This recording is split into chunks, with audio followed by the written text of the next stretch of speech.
अस्सलाम वालेकुम। क्या हाल चाल है सबका। होपफुली सब ठीक होंगे। जैसे कि आप जानते हैं कि मेरी सिस्टर आई हुई थी पिंडी से। फिर बस सब ने मिल के बैठ के नाश्ता किया। कुछ टाइम वो बैठे हैं, उसके बाद फिर वो पिंडी के लिए जा चुकी थी। जब वो पिंडी के लिए गई हैं, फिर कुछ देर के बाद मेरे हस्बैंड भी आ चुके थे शॉप से। उनकी शॉप मेरे घर के पास ही है, मेरे जो अब्बू के घर है उसके पास है। तो वो अक्सर जब मैं इधर आती हूँ तो वो दोपहर में चक्कर लगा लेते हैं। फिर ये भाभी ने उनके लिए बिरयानी बनाई थी, वो उनके सामने रखी। बस फिर वो कुछ टाइम बैठे हैं। उसके बाद फिर मैंने भी एक दो जगह जाना था, बाज़ार का भी कुछ काम था और अपनी अम्मी से भी मिलने जाना था। बस फिर मैंने अपने भाई भाभी को तैयार किया और फिर मैं अपनी अम्मी से मिलने जा रही थी।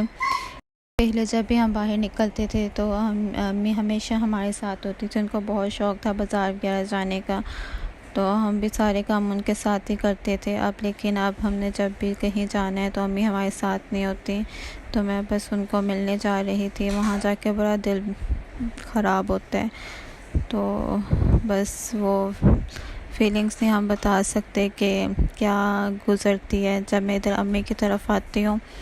तो जब अम्मी का चेहरा देखने को नहीं मिलता तो फिर बड़ी अजीब सी कैफियत हो जाती है, क्योंकि मैं अम्मी से अपनी हर चीज़ डिस्कस करती होती थी और फिर सारे बाज़ार के काम हर चीज़ मैं उनके साथ करती थी। अब बस बड़े मुश्किल से टाइम गुज़रता है। बच्चों के साथ खेल लेती हूँ या फिर बस इधर उधर, कभी ऊपर चली गई भाभी के पास, कभी नीचे। तो बस बड़ी कमी उनकी फ़ील होती है। बहुत बुरा लगता है जब आप कितने प्यार करने वाले आपसे बिछड़ जाएं। 2 साल हुए हैं मेरी अम्मी को हमसे जुदा हुए, लेकिन अब भी लगता है जैसे अभी कल की ही बात है।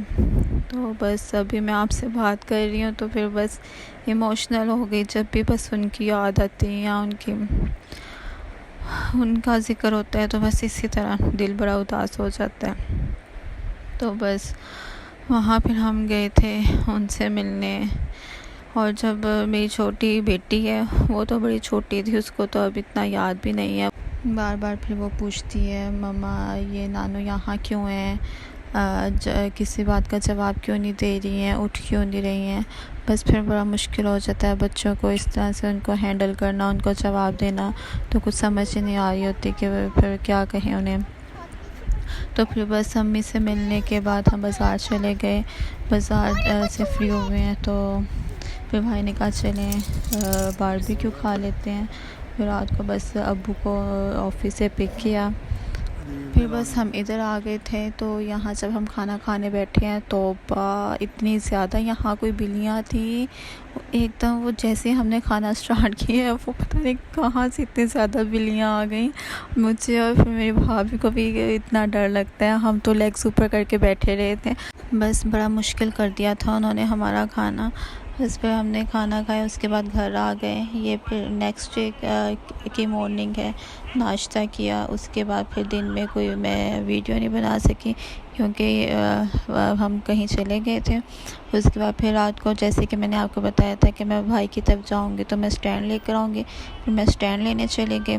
फिर उसके बाद हम पार्क चले गए। पार्क में बड़ा ही अच्छा कोई मौसम था और रश भी काफ़ी ज़्यादा था।